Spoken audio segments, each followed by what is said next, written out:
തലമറന്ന് എണ്ണ തേക്കരുത് എന്ന് നമ്മൾ പലരും കേട്ടിട്ടുണ്ട്. എന്നാൽ എനിക്ക് നിങ്ങളോട് പറയാനുള്ളത്, നിങ്ങൾ തലമറന്ന് എണ്ണ തേക്കണം എന്ന് തന്നെയാണ്. ഈ കൊറോണ കാലത്ത് നമ്മൾ കുളിക്കുമ്പോൾ ദേഹമാസകലം സോപ്പിട്ട് കഴുകും.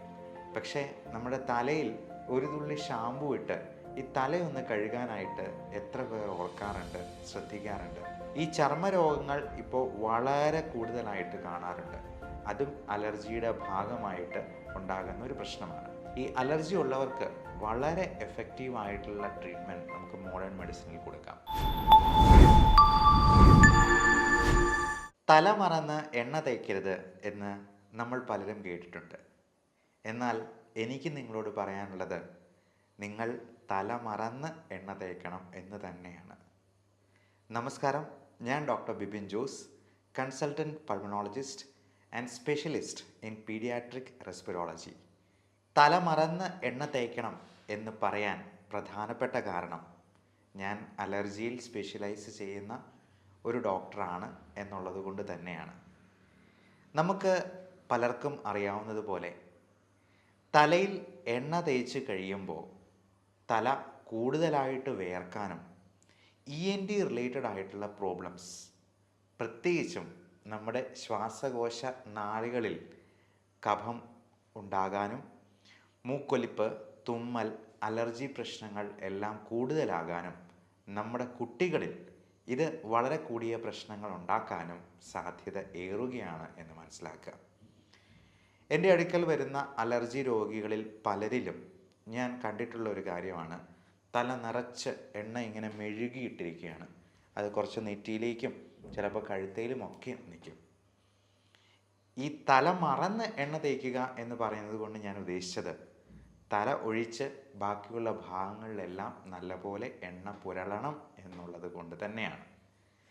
കാരണം തലമുടിയിൽ ഈ എണ്ണ കൂടുതൽ സമയം ഇരുന്നാൽ നമ്മുടെ തല ഒത്തിരി വേർക്കാനും, അത് മാത്രമല്ല പല രീതിയിലുള്ള പൊടിപടലങ്ങൾ നമ്മുടെ തലയിൽ വന്ന് അടിയാനും, നമ്മൾ ശ്വസിക്കുന്ന വായുവിൽ ഈ അലർജൻസ് എല്ലാം ഉള്ളിലോട്ട് പോയി നമുക്കുള്ള അലർജികളും റെസ്പിറേറ്ററി ഇൻഫെക്ഷൻസും ഒക്കെ കൂടുതലാകാനും കാരണമാകും. പ്രത്യേകിച്ചും ഈ കൊറോണ കാലത്ത് നമ്മൾ കുളിക്കുമ്പോൾ ദേഹമാസകലം സോപ്പിട്ട് കഴുകും. പക്ഷേ നമ്മുടെ തലയിൽ ഒരു തുള്ളി ഷാമ്പു ഇട്ട് ഈ തലയൊന്ന് കഴുകാനായിട്ട് എത്ര പേർ ഓർക്കാറുണ്ട്, ശ്രദ്ധിക്കാറുണ്ട്? നമ്മൾ വിട്ടുപോകുന്ന മർമ്മപ്രധാനമായ സ്ഥാനമാണ് തലയും തലമുടിയുമൊക്കെ. അപ്പോൾ തലയിൽ എണ്ണ തേക്കുകയാണെങ്കിൽ കുളിക്കുന്നതിന് ഒരു അരമണിക്കൂർ മുൻപ് തേച്ച് പിടിപ്പിച്ചിട്ട് കുളിക്കുന്ന സമയത്ത് ഒരു തുള്ളി ഷാമ്പു ഇട്ട് അത് കഴുകിക്കളയുകയും കൂടെ ചെയ്യുക. ഇനി തല മറന്ന് എണ്ണ തേക്കുന്നതിനെ പറ്റി നമുക്ക് ചിന്തിക്കാം. തല മറന്ന് എണ്ണ തേക്കുമ്പോൾ തലയൊഴിച്ച് ബാക്കി എല്ലാ ഭാഗത്തും നമ്മൾ ഓയിലിൻ്റെ ഒരു നേർത്ത പാളി, ഒരു ചെറിയ കോട്ടിങ് നമ്മൾ കൊടുക്കുകയാണ് ചെയ്യുന്നത്. അത് നമ്മുടെ സ്കിന്നിൽ ആവശ്യമായ ഹൈഡ്രേഷൻ ഉണ്ടാകാനായിട്ട് കാരണമാകും. നമുക്കറിയാം, ഇപ്പോൾ പലപ്പോഴും സ്കിൻ ഡിസീസസിന് പ്രധാനപ്പെട്ട കാരണം ഈ ഡീഹൈഡ്രേഷൻ തന്നെയാണ്. അതായത് ആവശ്യമായ ജലാംശം നമ്മുടെ ചർമ്മത്തിൽ ഉണ്ടാകാതെ പോകുന്നത് കൊണ്ട് തന്നെ ചൊറിച്ചിലും മറ്റ് ഫംഗൽ ഇൻഫെക്ഷൻസും ഉണ്ടാകാനായിട്ടുള്ള സാധ്യത ഏറെയാണ്. അതുകൊണ്ട് പലപ്പോഴും നമ്മൾ ഒരു ഹൈഡ്രേറ്റ് ചെയ്യാനായിട്ടുള്ള ജെല്ല് വേറെ പ്രിസ്ക്രൈബ് ചെയ്ത് കൊടുക്കുകയാണ് ചെയ്യാറ്. അത് കുളിച്ചതിന് ശേഷം അല്പം നനവോടുകൂടി ഈ മോയ്സ്ചറൈസിങ് ജെല്ല് പുരട്ടാനായിട്ടാണ് നമ്മൾ പേഷ്യൻസിനടുത്തും പറഞ്ഞു കൊടുക്കാറുള്ളത്. അതോടൊപ്പം ധാരാളം വെള്ളം കുടിക്കാനും പറയും. ഒരു ദിവസം 3 ലിറ്ററെങ്കിലും വെള്ളം ആരോഗ്യമുള്ള ഒരാൾ കുടിക്കണമെന്നാണ് അർത്ഥം. കിഡ്നി രോഗികളിലും ഹൃദയത്തിൻ്റെ പമ്പിങ് കുറഞ്ഞിട്ടുള്ള രോഗികളിലും ലിവർ സിറോസിസ് പോലുള്ള പ്രശ്നങ്ങളുള്ളവരിലുമൊക്കെ ഈ അളവിന് കുറച്ച് റെസ്ട്രിക്ഷൻ ഉണ്ട്. 1.5 ലിറ്റർ അല്ലെങ്കിൽ 2 ലിറ്റർ എന്നൊക്കെ നിങ്ങളുടെ ഡോക്ടർ റെസ്ട്രിക്ഷൻ വെച്ചേക്കാം. കാരണം നമ്മൾ അതിൽ കൂടുതൽ വെള്ളം ഒരുമിച്ച് കുടിക്കുക മറ്റോ ചെയ്തെന്നാൽ നമ്മുടെ ശരീരത്തിൽ എല്ലായിടത്തും നീർക്കെട്ടുണ്ടാകാനും അതിൽ ഏറിയ പങ്കും നമ്മുടെ ശ്വാസകോശത്തിൽ അടിയാനും ഒക്കെ സാധ്യതയുണ്ട്. പൾമണറി എഡിമ എന്നാണ് നമ്മൾ പൾമണോളജിസ്റ്റ് അതിനെ വിശേഷിപ്പിക്കുക. അപ്പോൾ നമ്മൾ തലമറന്ന് എണ്ണ തേക്കുന്നത് വഴി ഈ അധിക വെള്ളം കുടിക്കാതെ തന്നെ നമ്മുടെ ചർമ്മം മോയ്സ്ചറൈസ് ചെയ്യാനായിട്ട് നമുക്ക് സാധിച്ചേക്കും. ഈ ചർമ്മരോഗങ്ങൾ ഇപ്പോൾ വളരെ കൂടുതലായിട്ട് കാണാറുണ്ട്. അതും അലർജിയുടെ ഭാഗമായിട്ട് ഉണ്ടാകുന്ന ഒരു പ്രശ്നമാണ്. ഈ അലർജി തന്നെ നമ്മുടെ ശ്വാസനാളികളെ ബാധിക്കാം. മൂക്കടപ്പ്, തുമ്മൽ, കണ്ണ് ചൊറിച്ചൽ പോലുള്ള പ്രശ്നങ്ങളായിട്ട് വരാം. കണ്ണിൽ ചൊറിച്ചിലുണ്ടാകുമ്പോൾ നമ്മൾ അതിനെ അലർജിക് കൺജങ്ക്റ്റിവൈറ്റിസ് എന്ന് വിളിക്കും. മൂക്കിൽ പ്രശ്നം ഉണ്ടാക്കുന്നതിനെ അലർജിക് റൈനൈറ്റിസ് എന്ന് പറയും.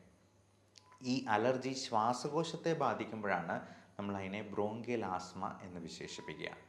അപ്പോൾ ഇത് സ്കിന്നിൽ അലർജി ഉണ്ടാക്കാതിരിക്കാൻ വേണ്ടിയാണ് നമ്മൾ ആവശ്യമായ ഹൈഡ്രേഷന് ഉപകരിക്കുന്ന രീതിയിൽ തല മറന്ന് എണ്ണ തേക്കാനായിട്ട് പറഞ്ഞു കൊടുക്കാറുള്ളത്.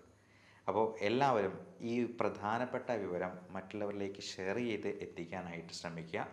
ഇങ്ങനെയുള്ള അലർജി എന്തെങ്കിലും ഉണ്ടെങ്കിൽ നിങ്ങൾക്ക് ഇതിനെപ്പറ്റിയുള്ള സംശയങ്ങൾ ഇവിടെ കാണുന്ന വാട്സപ്പ് നമ്പറിൽ ബന്ധപ്പെട്ട് സംശയ നിവാരണം നടത്താവുന്നതാണ്. ഓൺലൈൻ കൺസൾട്ടേഷനും അവൈലബിൾ ആണ്. ലോകത്തെല്ലായിടത്തും മോഡേൺ മെഡിസിനിൽ ഒരേ മരുന്നുകൾ തന്നെയാണ് കൊടുക്കുക. അപ്പോൾ അങ്ങനെയുള്ള മരുന്നുകൾ ആവശ്യമുണ്ടെങ്കിൽ നിങ്ങൾക്ക് അത് നിങ്ങളുടെ സമീപത്ത് നിന്ന് തന്നെ അവൈലബിൾ ആക്കാവുന്നതുമാണ്. ഈ അലർജി ഉള്ളവർക്ക് വളരെ എഫക്റ്റീവായിട്ടുള്ള ട്രീറ്റ്മെൻറ്റ് നമുക്ക് മോഡേൺ മെഡിസിനിൽ കൊടുക്കാം. അലർജി ഉള്ളവർക്ക് അത് പൂർണ്ണമായിട്ടും മാറ്റാവുന്ന രീതിയിലുള്ള ഇമ്മ്യൂണോ തെറാപ്പി പോലുള്ള മൊഡാലിറ്റീസും നമുക്കിന്ന് അവൈലബിൾ ആണ്. അലർജിക്ക് കൃത്യമായിട്ടുള്ള ടെസ്റ്റുകൾ വഴി അതിനെ കണ്ടെത്തി അതിന് സ്കിൻ പ്രിക്ക് ടെസ്റ്റാണ് മോഡേൺ മെഡിസിനിൽ നമ്മൾ കൂടുതലും അഡ്വൈസ് ചെയ്യുക. നമുക്ക് പത്രത്തിലൊക്കെ വലിയ പരസ്യം കൊടുത്തിട്ടുള്ള പല ടെസ്റ്റുകളുടെയും ശാസ്ത്രീയമായ അടിത്തറ ഇനിയും പരിശോധിക്കേണ്ടതായിട്ടുണ്ട്. അതിന് കൃത്യമായ ടെസ്റ്റുകൾ ഇപ്പോഴും റിസൾട്ട്സ് അവൈലബിൾ ആയിട്ടില്ല. അതുകൊണ്ട് കൃത്യമായിട്ടുള്ള പരിശോധനകളും ബ്ലഡ് ടെസ്റ്റും ഇമ്മ്യൂണോഗ്ലോബുലിൻസിൻ്റെ അളവും ചെക്ക് ചെയ്ത് അലർജിയെ കൃത്യമായി കണ്ടെത്തിയെന്നാൽ നമുക്ക് ഇത് പൂർണ്ണമായിട്ടും മാറ്റാവുന്ന രീതിയിലോ അല്ലെങ്കിൽ 95% കൺട്രോൾ ചെയ്യാവുന്ന രീതിയിലോ നമുക്ക് ഇതിന് മരുന്നുകൾ കൊടുത്ത് ആവശ്യമായിട്ടുള്ള കരുതലുകൾ എടുത്തുകൊണ്ട് തന്നെ നമുക്ക് ചെയ്യാവുന്നതാണ്. ഇതിനൊക്കെ മുൻപായിട്ട് നമുക്ക് ചെയ്യേണ്ട കാര്യം അലർജി ഉണ്ടാക്കുന്ന അലർജൻസ് എന്തൊക്കെയെന്ന് കണ്ടെത്തി അത് പൂർണ്ണമായിട്ടും മാറ്റിയെടുക്കുക, നമ്മുടെ വീട്ടിൽ നിന്നും അതിനെ ഒഴിവാക്കുക എന്നുള്ളത് തന്നെയാണ്. അപ്പോൾ ഈ അലർജൻസ് എന്തൊക്കെയാണ് എന്നുള്ളതിനെ പറ്റിയും കൃത്യമായിട്ടുള്ള വിവരണങ്ങളും നിർദ്ദേശങ്ങളും നിങ്ങൾക്ക് തരുന്നതാണ്. Everyone stay healthy, stay safe. അപ്പോൾ നിങ്ങളുടെ കുട്ടികളോട് പീഡിയാട്രിക് പൾമണോളജിയിൽ സ്പെഷ്യലൈസ് ചെയ്തിരിക്കുന്ന ഒരു ഡോക്ടർ എന്ന നിലയിൽ ഞാൻ വീണ്ടും പറയുന്നു, തല മറന്ന് എണ്ണ തേൽക്കുക. നന്ദി, നമസ്കാരം.